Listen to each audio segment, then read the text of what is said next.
الحمدللہ والصلاة والسلام علی رسول اللہ۔ پگھلا کر زیور بنانے کے لیے سونا دینا۔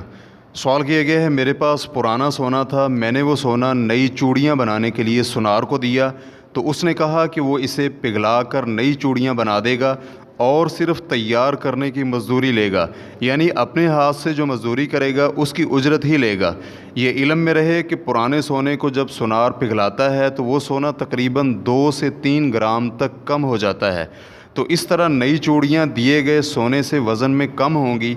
الجواب بعون اللہ سبحانہ وتعالی، جب سونار آپ کے مطالبہ پر آپ کے سونے سے زیور تیار کر کے اپنے کام کی مزدوری لے تو اس میں کوئی حرج نہیں ہے، لیکن اگر وہ آپ کے سونے کے علاوہ کسی اور سونے سے زیور تیار کرے اور اس کے عوض میں آپ کا سونا بھی رکھے اور اجرت بھی حاصل کرے تو یہ جائز نہیں ہے، کیونکہ جب سونا سونے سے فروخت کیا جائے تو اس میں برابری اور مجلس میں قبضہ ضروری ہے۔